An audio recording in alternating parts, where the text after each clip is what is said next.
buriya hari ikintu mutazi. Mm. Ere na Bruce Melody buriya Cyore barashwanye kagira inkuru. ntabwo bari guhuza habe. Ah, icyo navuga kuri ere umunsi yafataga umwanzuro wo kuva muri country Mm. yavuyemo ni nk'umunyeshuri cyangwa se yari akiri mu igerageza, yari akiri gukora, yari akiri kwiga. So kugera hariya rero Gaël coach akamutwara, yari azi ko atwaye full package, kandi ere imiziki ye akora yari ikiri Yarakiri kuri loko, sima madede. yari ikiri loko Mm. ataramenya gukora international bangers, urumva. So rero kugera kugera kwa Gaël yari afite Bruce Melody nka deal yo kumushyira international level. So ere ntabwo yari afite ubwo bushobozi, kuko urabizi indirimbo zose erakora ni indirimbo zo muri quartier, indirimbo ziri loko. So aka kanya rero ere nawe yamaze kubibona ko umuhanzi yari afite ugomba kumushyira kuri level yo gukora indirimbo ziri international ari Bruce, ntabwo bari guhuza. Aka kanya yasubije amaso inyuma. Urabizi akigera muri studio, akigera kwa Gaël, ntabwo yari yemerewe gukorera bari abahanzi ba Kenny, ba Kade, bande bose, ntabwo yari abyemerewe. Ubu rero akimara gushwana na Bruce, yahise abona ko nta wundi ushobora kumugeza kuri urwo rwego yifuza. Yahise asubiza amaso inyuma, asubira kuri ba bana. Ari nabwo ushobora kubona ko bongeye gutangira gukorana indirimbo. Ejo bundi yaricaye aravuga ati Bruce, ntabwo tukiri kumwe, ntituri guhuza. Bararakarana, nta nubwo uzongera gupfa kubona bakorana bya hafi. Ahita afata initiative yo gufata bari abahanzi Kade, afata ba Juno, afata ba Chris, abajyana i Rubavu bicare bakore imiziki, kuko niho yamenyekaniye. Urebye abana batumye amenyekana ni ra generation. Aravuga ati generation ya Bruce iri kunsiga, nawe narisimbukuruje, reka nongere nsubire hasi, mfate aba batipe bari gukora imiziki myiza, ibya Bruce byo mbyibagirwa. Aba ngaba niho nshobora kongera kubaka izina ryanjye rigakomera, cyangwa se nkongera nkarikomeza, ku buryo nzamuka nabo baba international, nkaba mbifitemo uruhare, apana kwisumbukuruza. Aka kanya rero yahise amenya ikosa rikomeye yakoze, kuva kwa Nopja ataramara kuba igihanganye ku buryo ashobora gukora international music. Wapi ibyo aka kanya rero nibyo yicuza, aricuza. Uyu munsi aricara akavuga ngo oya. Tunarebye iyo muvuze ngo ubuhanga, simbizi ku cyo muhereyeho. Ere yari agifite urugendo rurerure rwo gukora kugira ngo agerageze gutera intambwe nk'iyo twabonye yateye, asanga Bruce hariya hantu, ajya kwa Gaël. Hari ibyo yari ataramara gukora ku buryo wambwira ngo ajya gukorera umugande hit, ajya gukorera umunyakenya hit. Oya, yari akiri umwiga, ariko umwiga mwiza utanga icyizere. So rero guhita afata himself agahita ashaka kujya kwa ruriya rwego, ntabwo byakunda. Bruce Melody yamugerageje ahantu henshi, yamugerageje kwa Harmonize babona wapi, yaramugerageje ahantu. Urabizi indirimbo bagerageje gukora, ariko nta n'umwe wigeze wumva ko nyine ari wa muproducer ushobora gufitinga ushobora gufitinga aho hantu. So bivuze ko yari agikeneye kwiga. Niyo mpamvu aya masaha Bruce Melody atamureba, asigaye amureba nk'ikibuto inka yanze kujundika. Yes, kubera ko bamuhaye confidence nyinshi yo kugerageza kwiga, arabihagarika, yumva ko ashoboye, yumva ko yagezeyo, yumva ko ari wo producer mwiza. Gukora hit ntabwo bivuze ubuhanga, ni ukuri. Kubera ko muri music hari abahanzi batagendera mu kigare, agenda agakota buri kantu kose, wakoze indirimbo bahita. Kuko eri ikintu afite buriya, ntago akenshi ntitujya dukonta ku buhanga bwa music, kuko nta burambe. Music bisaba kuba ufite uburambe, ahubwo ni wa mwana ushobora kuba ufite tara gukora ikintu abantu bumva bakakiryoherwa, ariko wajya deep mu mikorere y'iyo ndirimbo ukumva koko ntabirenze. So ni ukuvuga ngo ni wa mwana rero waroze ubwenge ariko ava mu ishuri urumva ashaka kujya gutangira imirimo atabanje kurangiza amasomo. Mwarimu yari nopja uri kubyumva, ni naho atandukanye na Kiss. Kiss buriya ni umwana wakuriye mu muziki, ni umwana buriya ucuranga piano neza, acuranga gitari, ni umuntu ni producer navuga ko nyine you know he deserve it, adeservinga kuba yakora international hit kubera ko umuziki yawukuriyemo arawuzi. So, ibyo yanyuramo byose just ni ukugenda yongera ubumenyi, ariko yari ari kwiga. hano ubita imfura the son official ati itandukaniro riri hagati ya Element na Keys. Element azi gukora beat, mbese projet ya Element ikorwaho n'abantu benshi batandukanye, ariko Keys byose arabyikorera. Nta muntu wundi ushobora gukora kuri projet ya Keys, ariko Element projet ze zose zikorwa na Bob Pro. Ngaho ibi si nibyo? No, ibyo byo uva Godfather mu muziki ni nkuko na Kiss ahamagara umuntu ucurangamo gitari. So gukora mastering na mixage ibyo byo ntago wabirenze mu muziki, kuko na ba David bafite umuntu wamuhaye beat, akaba afite umuntu wamurecordinze, so it's like that. Ariko icyo tuba tureba yari afite ubushobozi bwo kuba umuproducer ushobora kujya kwambuka imipaka na Bruce, akagenda akemeza ibyo byamamare bigiye gukorana na Bruce bagakora. Ubwo bushobozi arabufite. So it's the question you ask by yourself, but ntabwo. Yeah. Yes. Wowe rero Abo hari. ngaho okay, ngaho ubwo uri kubaza wowe unamuzi, ngaho usubiza yes, birashoboka. Ntabwo ubwo bushobozi abufite aka kanya, kuko abanyarwanda cyangwa se abantu bakurikiranira hafi umuziki bamukundira indirimbo hit akora, indirimbo nziza zisoundinga neza, kubera ko afite iyo tara yo kuba idea. Niyo mpamvu yari yapfubyemo umuhanzi, yari yagombaga kuba umuhanzi cyane kabisa kurenza uko yakakwiye kuba producer, kubera ko urebye n'abahanzi igihe impamvu bamwirukankaga inyuma cyangwa se bamugenda inyuma ni ideas aba afite, imiririmbire, melody. Icyo nicyo kintu baba bamukurikiyeho Abo kurusha ni ukuri. Njyewe ndakubwira yakoze indirimbo nyinshi, ariko inshuro nyinshi namubonye muri studio, inshuro nyinshi yakoze indirimbo ndeba melody. Abahanzi nibyo baba bakurikiye, kuko umuhanzi akeneye hit kurenza kuvuga ngo beat ya soundingaga gutya. No, akeneye indirimbo irajya hanze ikakirwa n'abantu icyarimwe. So rero niko kugira fanatisme mu banyarwanda. Si uko ntabwo abanyarwanda abafana ntabwo bareba ubuhanga, bareba like ikirbaryoheye mu matwi.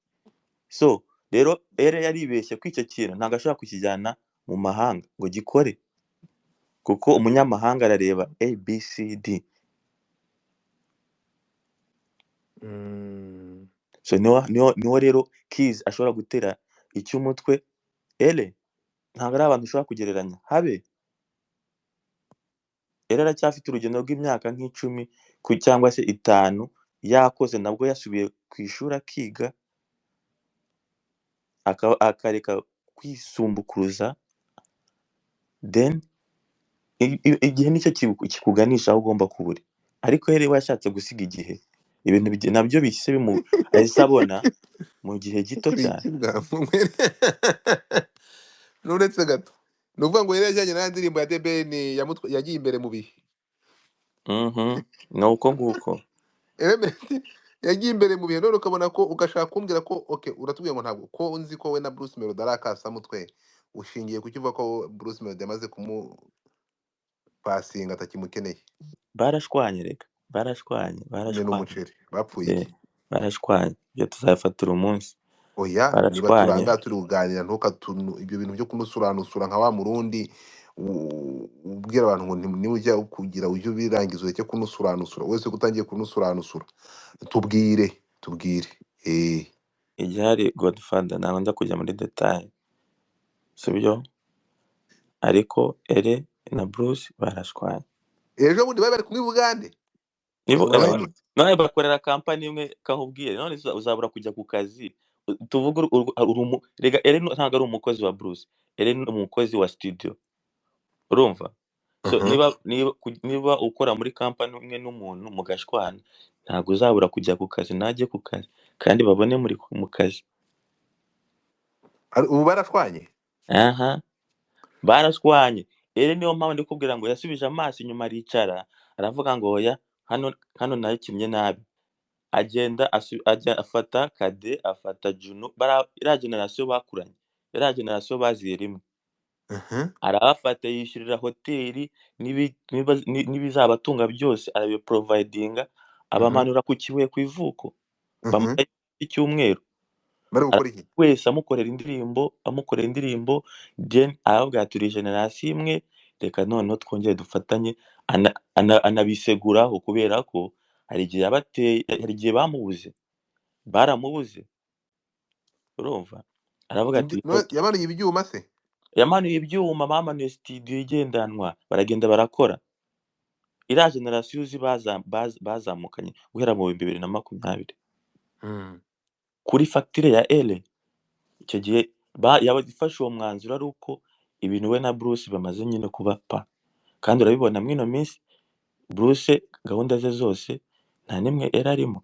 I Bugande rero mbwiye ngo bagiye i Bugande yashize iminsi, Bugande bagiye mu kazi bose ari timu ngari, bagiye mu kazi gasanzwe, ntabwo baba bagiye mu bikorwa bya Bruce ngo yagiye no. Ere ahangaha muri ino minsi yamaze kubona ko ikosa rikomeye yakoze ni ugushaka gusiga igihe. Akibagirwa abana barerana. Ya Mama nyabo. None azamwibuka, azasaba imbabazi bazimuhe ku ruganda rw'ubumenyi. yazisaba nde? Ikintu Yazisaba agomba gukora Nobuja.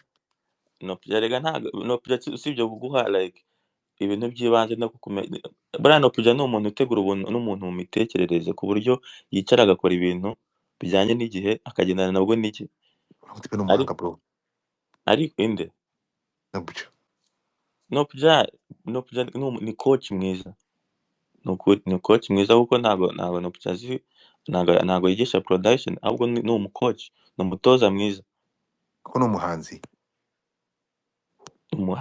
Ni umuhanzi azi icyo wenda audience ikeneye, niyo mpamvu ndikubwira yaba umutoza mwiza watuma havaho umuntu aba umukinnyi mwiza ku rwego runaka. None ikindi ndi kwibaza, nubwo we wumva ntacyo bimubwiye, avuga ati ibyo uwo batwara ngiye ntacyo bimbwiye, icya mbere ni uko nabona umuziki nyarwanda ujya mbere. Don't you think ko ubu ngubu Kizi batari bumwibe nabo bakamutwara? Ibyo byo nakubwira na Bruce azatuma no kujya arwara depression Nobuja ikomeye uje cyane. amaze kuvuga hano, Yavuze hano ya namuhamagaye kuri telefone. ni ukuri bizamutera depression kandi ni nko gutangira business. Buriya no kujya sinzi impamvu, nyine nta kundi, agomba kuba irerero, agomba kuba ishuri, ariko bakaba barekwirita bakaza kubikuramo, nabyo agomba kubifata gutyo nyine, kubera ko iteka azakora producer bamutware, akore producer bamutware, we nifate nyine nk'irerero cyangwa se ishuri, abamunyure mu maso bagenda nta kundi, ariko abifashe personal bizamutera depression ku buryo uzanabona mu gihe gito acitse intege, kuko ibaze nyuma ya Kiza bamutwaye akazana undi bakamutwara, kuko ntakeneye gukora business ihoraho. Ni ukuvuga ngo ni mucyutse umumpe. Cyane cyane kuri Gaël urumva ni bya bindi twavugaga mbere bigitangira. Gaël niba abana bisanga muri studio, abantu benshi ntabwo bisanga muri studio kwa Gaël. Nta mukire uteka my friend, umukire arya ibihiye. Arya ibihiye. So mu muziki rero ni ukuvuga ngo ibyo yaruye agiye kubigaburira abandi, biraribwa n'abantu bangana iki, sibyo? Kuko urabizi Ere impamvu anasubiye inyuma ni ukubera ko yabaye close ahantu, ntabwo yabaye open, ntabwo yari akiri Ere w'abahanzi bose bisangaho, kuko hari abana bafite amafaranga bashaka kwishyura ntibabone Ere. Ibyo bintu twarabivuze. None se Ere baduteye amabuye, urabizi Godfather yimwe na arinde umwimanye. ari Gael, ari wa mukire Bivuze waruye batubwira nyine ushaka gute? kurya wenyine. Eh, None natwara Kizi nawe, Kizi abana bari bamaze kumenyera, ariko ndakeka ko Kizi atabimwemerera. Ndakeka nawe amafaranga atabyi ngo iki? My friend, kubera iki yabuzwa n'iki kandi ari we sebuja? okay, nawe tuzamubona mu minsi mike, yibagiranye hazamutse undi. Ubwo nakoze bazamutwara. Yakoze ntabwo byashoboka ko ni umuvandimwe wa Ntuzi, ni umuvandimwe wa Nopso ndakeka. Ni umuvandimwe wa Nobujya kurusha ukuntu yari umuvandimwe wa Element. Oya, mu masano, Koze ni mu masano ntabwo ari muri. Masano na nose wese umunyarwanda mugenzi we, ibyo ngibyo ntabwo yabizana. No, okay, simbizi ariko Koze nawe, Koze urumva we sinzi, we ndakeka bitapfa gushoboka, Ariko koze ariko ntabwo yamuhemukira. ntabwo Koze yamuhemukira kuko urumva niba Ere yaramuhemukiye yaragiye no kumukura iwawe man, uriya story ya Nopija sinzi niba ajya ayivuga, ariko urebye ukuntu yafashe Ere akajya gusaba ababyeyi uruhushya. Uriya Ere yari afite imyaka mike cyane, yari umwana, kumva ngo avuye mu cyaro aje i Kigali agiye kuhaba akora. Ibyo byasabye Nopija imbaraga zo kujya mu cyaro kumusaba ababyeyi, Ibyo Nobujya ntabwo barananga. yabitubwiye hano we. Urumva?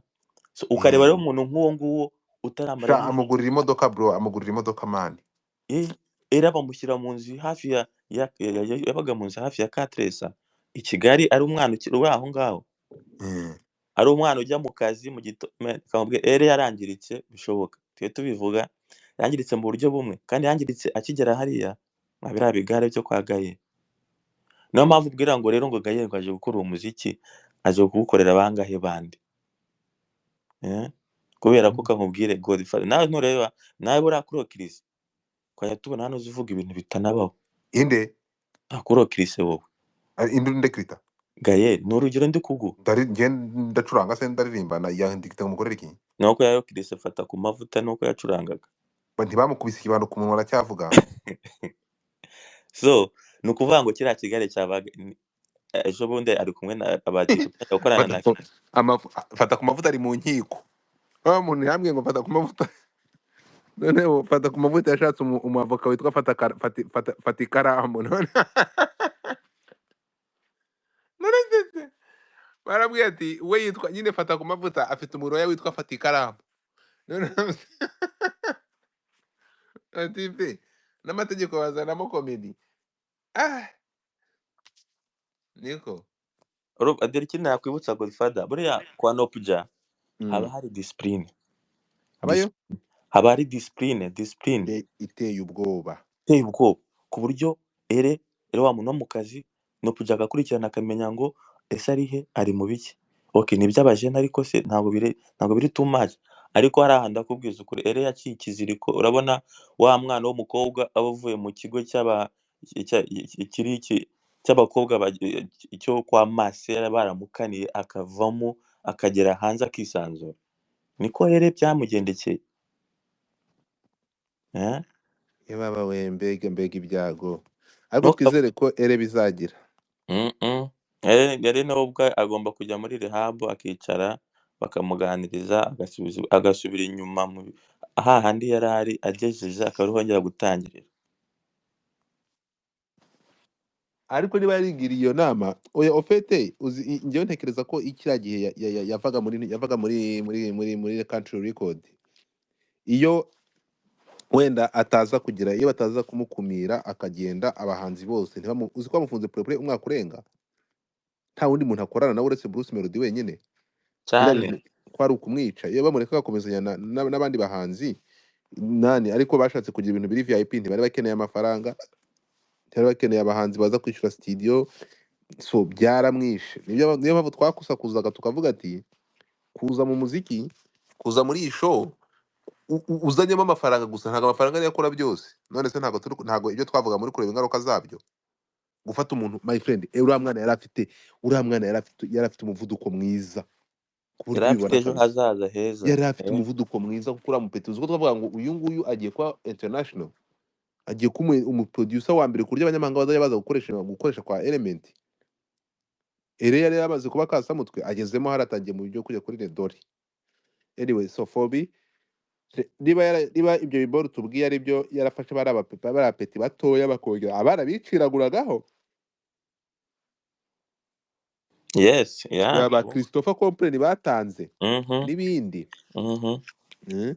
Kubera ko urumva umuhanzi utara haire ntabwo yagushobora gukora indirimbo Meddy cyangwa The Ben. Ntabwo Ni ukuvuga byakundaga. ni ukuvuga ngo umuhanzi Bruce atiyumva nka cyangwa mubonamo competition, ibyo bintu byari gukunda. Uzi Kuba ko yajimije agakira gihe wibuke ko ntuza yashaka kuzimya nani. Wibuke ko Element yashaka nani Bruce Melody yara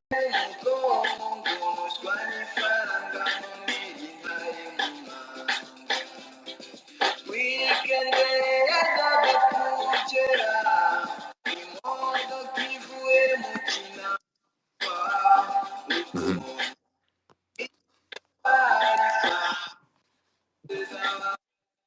Ese ko biri gucika Fabri? nibyo se Ebana. Turi kukumva uri kunusuranusura.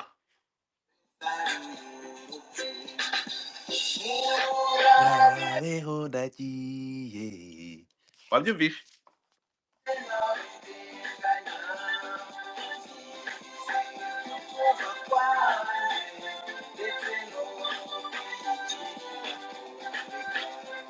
Nta kibazo bayumvisha abantu, bayumvishe. Ubundi uyu niwo bita Nobuca. Uyu niwe Nobuca. Uyu Nobuca agenda izina rye yitwa ndera. Agira amazina yo ku nkombo iyo hasi yo hasi ngo niba ari inde. Afite Nduwimana amazina Jean Paul agira amazina n'ay'Imana amazina ye amazina Nduwimana aragurishwa bagurisha afite amazina maremare. Nobuca cyangwa n'ahimana uyu nguyu yaragiye buriya niwe wafashe niwe wakoze uyu mupeti nani Element. Urumva aramuzana amugeza muri country record aramwubaka abantu uriya mwabonye uyu mupeti bamwiba mwarabimenye baraza umutipe avuye gushyingura murumuna we bita Kinyoni wari wapfuye n'iki ibyo mwarabyumvishe. Reka twirukanke. Nobujaje aravuga ati okay kuntwara umwana nubatse. Ebana njye nganira na Nobuja yarambwiye ati bro reka nze nkubwire ikintu cyambabaje, ntabwo nababajwe nuko bantwaye umuntu, nababajwe nuko nasize umwana inshuti ye magara yitabye Imana nkajya kumushyingura murumuna wanjye umupeti muri ibyo byago akagenda atansezeye ngasanga yaragiye, naho bamutwaye niba yarabonye rero hari amaronko nta kintu byari bimbwiye. The guy he was humble kabisa, yari humble. Arambwira ati kuba mvuye gushyingura inshuti ye naragiye mu kiriyo umwana nazamuye ngasanga yaragiye atanansezeye naramusigiye studio. Ibyo biratambuka. Reka tugaruke noneho kuri ba nyiri gutwara umuhanzi. Nobuja aragiye akuzaniye uwo bita Kizi. Aragenda aza Kizi aramwubaka umwana aramuzamura.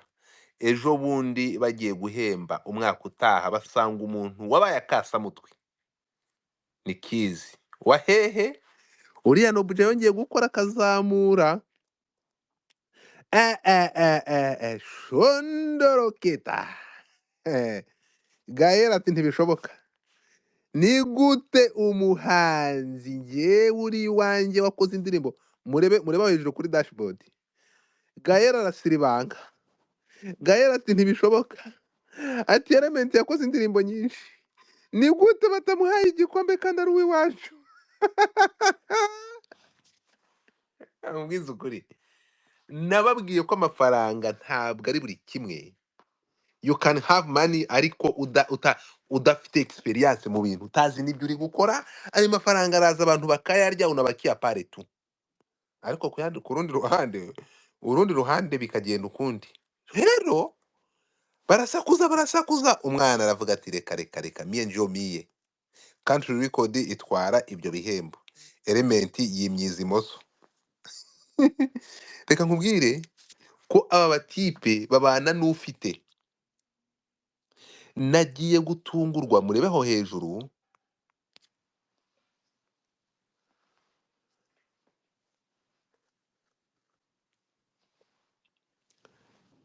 Coach Gaye na Bruce Melodie baravuga ati Element ntabwo watwaye igihembo n'imikorere yawe ni hafi ya ntayo, toka pale wakibwawe.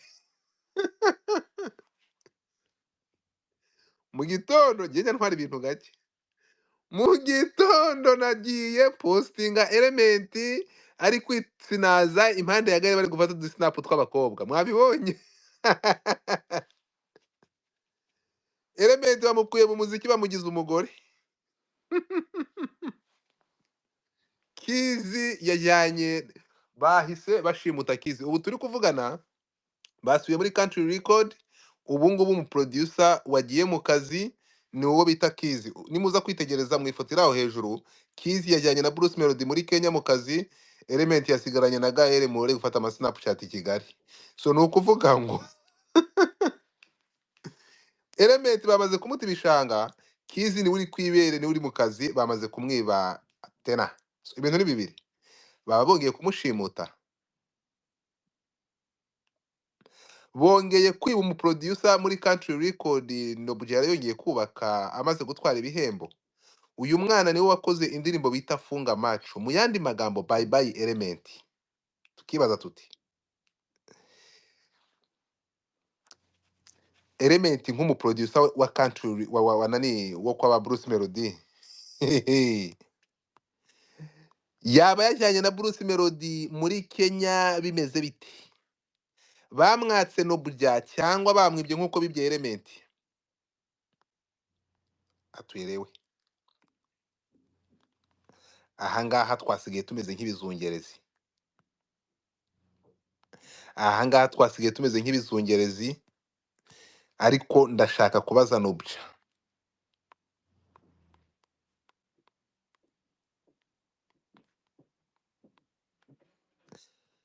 Niba kugeza amasaha uwo bita Element akadashobora kugaragara mu kazi, tukamubona mu ma Snapchat. Iyi Snapchat ntabwo nanigeze nyivugaho. Ni mu ndebere. Murebe umwe bajyanye muri Kenya, undi kabereka ahantu ari. Element arazimye. Element bigenze biti? Ahangaha hari imikoranire myiza iri hagati ya country record na 155 AM ya Coach Gael. Baba bafitanye imikoranire n'umubanire mwiza we na Gael cyangwa na Nobujya ku buryo bafata aba producer bakabagira. Murebe aho hejuru kizeho. Murebe Element na boss bebe. Ibi bintu nimumbwire abagabo bifotoza gutya. Ibi ngibi uretse ibi byateye abangaba basaka munane. Niko umuntu wifotozanya gutya n'umukozi we, ubwo umugore bigenda bite? Muhangariye. Ariko cyemana. Ariko kubera iki se muhungu yafunzwe?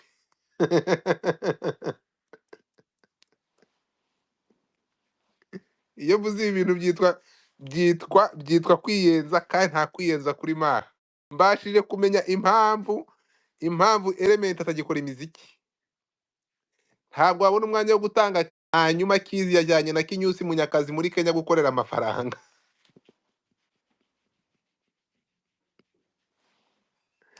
Nobujya namenye ibi bintu ariyahura.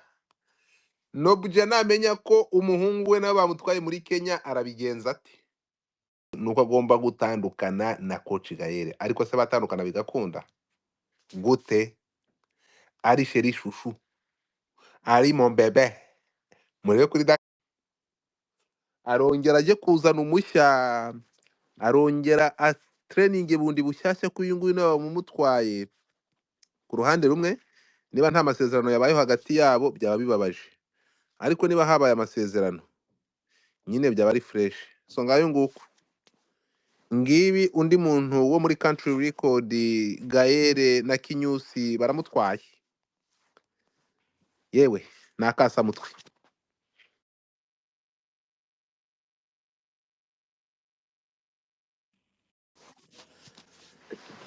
Reka njye gushaka rya mugabo yitwa Nobujya.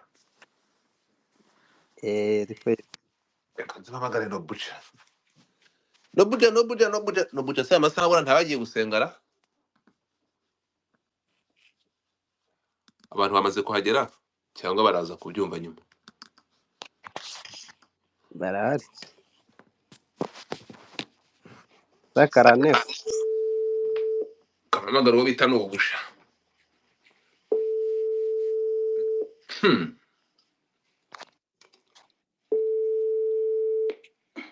Salama. Ya nguhamagaye ndi live rero, ndi kuri space. Karabaye. Ya ndi kuri space. mfite ibibazo bibiri cyangwa bitatu nshaka kukubaza. Ntabwo uzikunda nimuzikunda mwese rega mugira amabi niyo mpamvu mushaka muhunga abantu. None ziko ko nta deni mufitiye leta ko mutize kuri buruse murashaje igihe mwigiye nta deni mufitiye leta mutinya kubera iki? Niko. ngo bimeze gute se ngaho mbaza narindi gusenga mbaza noneho kuki mutinya uruhame nta kibazo. Nyuma yo kubona mfite ibibazo bibiri cyangwa bitatu, nyuma yo kubona cyangwa yo kumva agahinda kabaye nyuma yo kukwiba umuproducer bita Element waga muri Country Record, ngize gutya sinzi ukuntu ntembereye nyarukiye muri Kenya mu rugo rw'umuhanzi bita Bahati umunyakenya w'akasamutwe, nsanga y'umusore bita Bruce Melodie kinyusi kirihahira umwana w'Ikanombe wabaye akasamutwe ku bintu by'imiziki, ariko ntungurwa no kubona umuproducer ari kumwe nawe ari umwana wo muri Country Record bita Kizi. Kizi wamutije, Kizi wamugurishije, Kizi bamukwibye nk'uko bibye Element. Navuze nti mbere yuko nshyiraho comment reka manze mbaze nyiri guhanga aba bana cyangwa nyiri kubakora, Kizi mu maboko y'abakeba bawe hehe na hehe? Turashaka gusobanurira. Okay, reka wenda mbivugeho, ariko ikintu cya mbere cyo nuko ntabwo Element bamunyibye kuko yagiye kubera ubushake bwe, sibyo? Yego. Yaragusezeye. Yaragusezeye. Kuvuze ko agiye ku bushake bwe. Ashobora kutansezera cyangwa se akansezera, ariko mbona njyewe nta nubwo nkunda no kwibaza cyane kuri lo passé, nirebera lo futur kubera ko kereka ari isomo mbyigiramo. Okay, tuje kubya nta n'ikibazo, nahirwe mwifurije amahirwe masa. Amahirwe gute bagiye kumusubiza ku kibuye ko bagiye kumuha agasashe yazanye ahirwe gute kandi bari kumutibishaka atagikora? Komeza. Nibyo ntabyo nzi. So kuri Kizi ho rero, Kizi of course ni umuproducer wo muri Country Record, no ntabwo bibujijwe ko yakorana n'undi. Ntabwo bibujijwe ko yakorana n'undi, kandi ikindi kintu hari umubano buriya Kizi yari asanzwe afitanye na Melodie. Yego. Na mbere yuko njyewe ngirana umubano na Kizi. Okay. So ubwo rero ukuntu nenda byubaha kubera ko ubushuti bwabo ndabwubaha. Kandi Kizi twarabivuganye mbere yuko agenda, so mbona nta n'ikibazo, kuko twebwe muri Country Record uretse ko wenda abantu bashobora kutugirira urwango bakatwanga bakaturwanya, ariko twebwe ntabwo twanga kwiterambere ryagera ku bandi. Niyo mpamvu rwose kuba Kizi ari hariya nta n'ikibazo, nakore kuko ari hariya as a Country Record producer. Twebwe akazi biba biri kugenda, ariko of course comment z'abantu ntizishobora kubura, urumva, ariko numva ari icyo nge navuga, mu yandi magambo Bruce Melodie yifashishije umuproducer muri Country Record niwe bajyanye muri Kenya. Niwe yahisemo, kandi buriya niba yamuhisemo Melodie nawe turamushimiye cyane kubera ko icyizere twamubonyemo twamugiriye yatugiriye, tukaza gukorana mbere ibintu bikagenda neza, especially kuri project twakoranye, akongera akagirira icyizere Kizi, akaza akabakorera indirimbo ye na Shaggy. Kizi ari muri Country Record, akaba yongeye kumuhitamo. Buriya bifite ikintu biba bisobanuye, tumushimiye. Nimubona nzamugurira agacupa. Wow. Nibajya kanywa. Wow. So ni ukuvuga ngo twebwe nk'abapaparazi cyangwa twe nk'abakasamu kuba twari tuvuze tuti nawe baramwibye nk'uko bibye Element, wowe utubwiye ko aya masaha Kizi akiri umuproducer wa Country Record kandi yajyanye na Bruce Melodie mubiziranyeho. Kandi ikindi kintu wenda navuga nuko nashimira Kizi cyane. Kizi nakomerezaho kimwe n'abandi ba producers bose, especially abo muri Country Record, ariko muri rusange n'abandi ba producers bose bo mu Rwanda. Nukuri ngewe nkunda gushyigikira talent zo mu Rwanda, kuko ubufatanye bwabo bwose n'ubwitange bwa buri umwe nibwo butuma flag y'u Rwanda mu bijyanye n'umuziki izamuka. So aba producer bose bo mu Rwanda muri rusange nabo nanababwira ati congratulations kabisa ku kazi baba bakora. Abantu bari ku rwango, bareke inabi, bareke dushyire hamwe twubake umuziki, kubera ko nkunda kubibwira abantu ngo sectors zindi z'ubuhinzi, ubworozi, byo gucukura amabuye y'agaciro, izindi ziteye imbere mu Rwanda ziri kugenda zitera imbere, urabona ko hari aho zigana, kandi n'abazirimo urabona ko rwose bashyize hamwe, kandi ntacyo washyikaho abantu badashyize hamwe. So njye rero nkunda gucalenjinga abantu bo muri secteur yacu ya creative industry, babwira ngo mureke natwe dushyire hamwe twubake secteur yacu nyine ibe secteur ubona ihamye ifite icyerekezo kizima, kugira ngo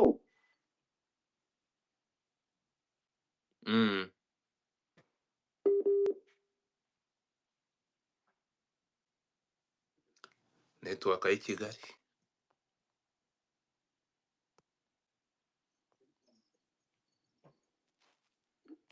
okay, murambabarira bari bampamagariyemo. Ndakumva. Navugaga ko igihe kigeze kugira ngo n'abari muri secteur y'umuziki cyangwa ya industry muri rusange turushaho gushyira hamwe, dufatanye, twunga ubumwe, dutahiriza umugozi umwe, aho kugira ngo dutangire gukingana ingabo turwane twirirwe dusebanya, bamwe birirwe bishyura abantu kugira ngo birirwe basebya abandi, bafata abantu bamwe babagira ibikoresho kugira ngo birirwe badusenya bagira gute. Mba mbona atari byo bikwiriye, kuko uko twigaragaza nabi ni nako amahirwe yacu yo kuba twabona aba partners cyangwa se abantu badutera ingabo mu bitugu, especially nk'inzego za leta, bigenda bigabanuka. Ariko mu gihe tuzagaragaza ubumwe, tukagaragaza ko turi secteur ishyize hamwe ihamye, tuzatera imbere. Nta terambere ry'umwartiste rishobora kumbangamira. Umwartiste aho yakorera indirimbo hose apfa kuba ari umunyarwanda cyangwa ari umunyafurika, kuri njye mba numva binshimishije. Ariko abari muri creative industry muri rusange bashyize hamwe, bamwe na bamwe, kuko si bose, bakareka inzangano, bakareka amatiku n'amacakubiri n'ibiki, tugashyira hamwe. Kandi wabona mugenzi wawe ari gutera imbere, aho kugira ngo wowe ukore investment mu kujya kumusenya, ahubwo ukayikora ujya kumusapotinga, cyangwa se umwegera umubaza ngo ko wabikoze bigakunda, ni irihe banga wakoresheje, nanjye ko nshaka kwinjira muri ibi bintu bigende gute. So iyo spirit ibaye, ibintu byagenda neza, secteur y'umuziki cyangwa ya creative industry muri rusange nayo ikaba kasamutwe. Ibi ngibi bibaye cyangwa bifashishije Kizi nyuma y'uko mu minsi ishize ubwo atwara igihembo cy'umuproducer wa mbere mu gihugu, habayeho kwinuba cyangwa twabonye message y'umukire ari we sebuja wa Bruce Melodie, uwo ni Coach Gael, yandika akora urutonde rusa nkaho ari ukwinuba, rugaragaza ko teguzi w'imiziki cyangwa producer element yakoze cyane, ariko akaba atarabashije gutambuka, akagaragaza ko habayemo ibintu by'amakata.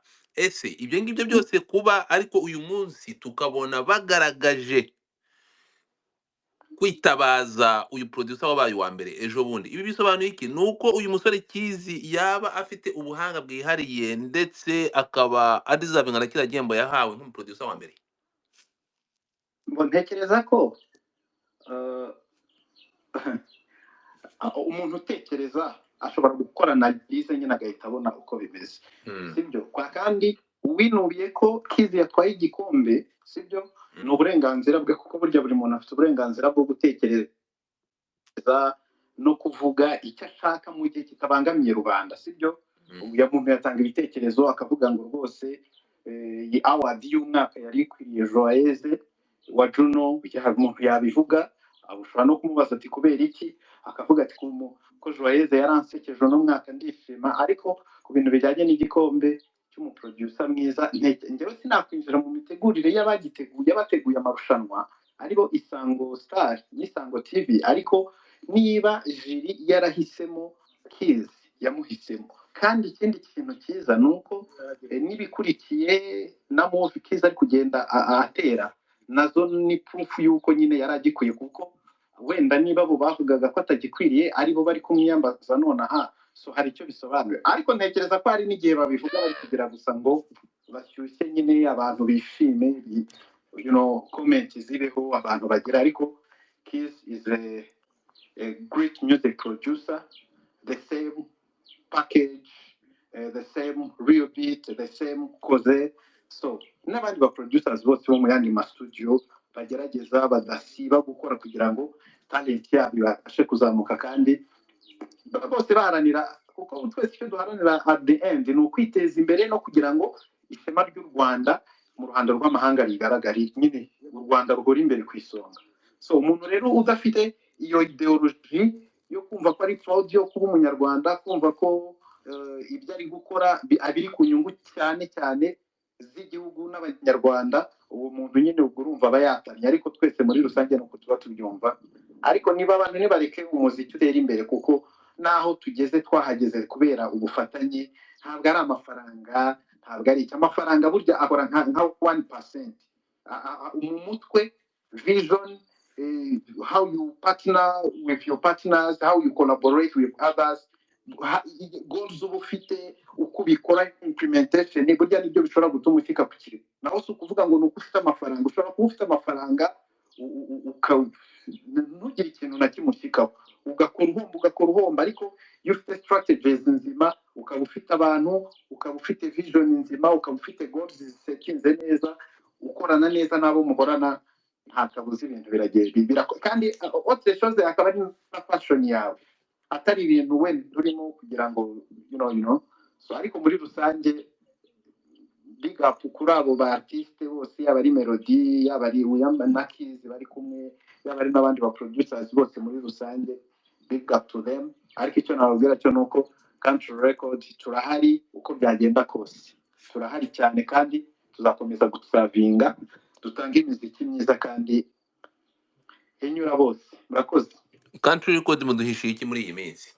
Mwatubeshye indirimbo ya The Ben, mwatubeshye indirimbo ya The Ben ya gospel. The Ben kandi twababwiye nabwiye abantu barambajije ngo Godfather The Ben ubibona gute? Ndababwira The Ben ubu ngubu birarangiye, ubwo agiye kurongora ntabwo azongera gusohora imiziki. Ariko amakuru nari mfite ngo muri Country Record mudufitiye indirimbo cyangwa mufitiye imiziki ya The Ben ya gospel. Ibyo bintu ni ukuri? Wenda nshobora kutagira ikintu kirekire mbitangazaho, kuko hari igihe aba ari nk'amakuru bwite y'umuhanzi. Ariko icyo navuga muri rusange ni uko Ben ni umuhanzi munini, twese turabizi. Kandi buriya Ben kugira ngo abe ashobora gukora indirimbo ikundwe imyaka 25, Ben ushobora kumara imyaka 5 adakora igitaramo, yavuga ko ashaka gukora igitaramo stade zikuzura abantu bakaza bahuruye. So urumva rero kugira ngo ibyo bintu abashe kubaka icyo kintu, nuko abafite strategies nyine ziri smart, ukuntu abafite ukuntu directing ibintu bye. Ben ntabwo ajya akunda guhubuka. Ndibuka kuri Radio Rwanda yigeze avuga ko aho kugira ngo ukore ibiririmbo byinshi bibi, ushobora gukora indirimbo imwe. So ibi rero birahuza n'umugani w'ikinyarwanda uvuga ngo gutinda mu buriri siko kubyara impanga. Sibyo, hari igihe ushobora gutinda mu bintu ariko finally result. Ariko Ben we agenda step by step, slowly but surely. So I think Ben mu minsi mikeya afite ibintu abahishiye, kuko hari igihe mba mfite amakuru ku bintu byiwe buriya azayitangariza neza, cyangwa se bitangazwa official nyine biturutse muri team ye. Ariko Ben afite indirimbo nyinshi nziza kimwe n'abandi bahanzi bose muri rusange. Kandi ikindi rega Country Record, abantu ntibakajye bagira ngo Country Record ntabwo tugarukira kuri studio gusa. No, ntabwo tugarukira kuri production gusa.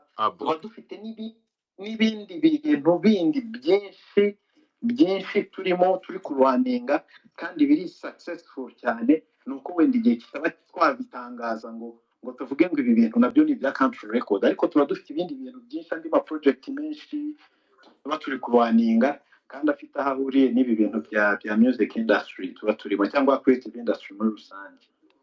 Okay. Mbere yuko nkurekura ngo ugende, hari igihe nigeze kumva ibintu bijyanye n'ibintu bya Terrace byagomba kuza mu Rwanda, kandi nayo ntegeza ku byo bintu Country Record niyo yari ifatanyije n'abari kubitegura. Bigeze he? Byari bimeze bite? Bibira Trace Awards nizo zabaye ko ndi official agent wabo hano. Ariko byarabaye, byaranarangiye. Ntekereza ko event yabaye successful. Urwego rubishinzwe rushobora kuzatangaza andi makuru akurikiye ku zindi event igomba kubera mu Rwanda. Ariko amakuru nyine atangazwa ari hanze nuko still Trace Awards izongera kubera mu Rwanda. Umuntu anankaruricinga abartiste nyarwanda, cyangwa se n'abariya baba bari muri categories ziba zirebwaho mu bihembo bya Trace Awards, ko bakomeza gushyiramo imbaraga kugira ngo wenda muri Trace Awards z'ubutaha tuzabonemo n'aba winners bo mu Rwanda, ube waba like the best male artist Africa, you know, East Africa, urumva ibintu nk'ibyo ngibyo, ariko Trace Awards zo zirahari Okay. kandi hari byinshi nyine management ya Trace Awards ubona info mondial iri gutegura byiza kuri side yo mu Rwanda. So dusubize amerwe mwisaho Kizi aracyari producer wa country record. N'ubu sawa murakoze. Sawa. Urakoze cyane Nobya.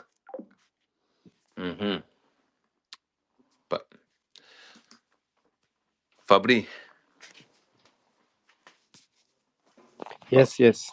Ndumva twahindura rero. Twahindura. Duhindura iki? Nta kintu tuza guhindura. Duhindura iki ntago twari nta kintu duhindura. Nta kintu mpindura. Turahindura iki? Turahindura iki? Kwikiganira bwo tukigiye kuryoha ko nyuma yuko bamaze kumukanja bakamukamuraho uburyohe basigaye bamusiga ari kubara amazu bo bagafata kizo muri country record akaba bajyana mu kazi. Ese Godfather nubwo wenda utari expert mu muziki inde my friend nuko ngira ijwi ribi ariko ibintu by'imiziki buriya reka nkubwize ukuri ndakasa mutwe komeza mbaza kuva nkubaza ikibazo aho uyu Nobya ntiyaba ari umuhanga mu shapinga aba producers. Ntabwo ari umuhanga nakasa mutwe uyu mutipe ni igitangaza no reba koze urebe element yari urumva hari inkambi ni hehe agenda ashyira ama branch mu province atandukanye you know y'ama radio Izira Country FM. Uyu mutipe ni umuhanga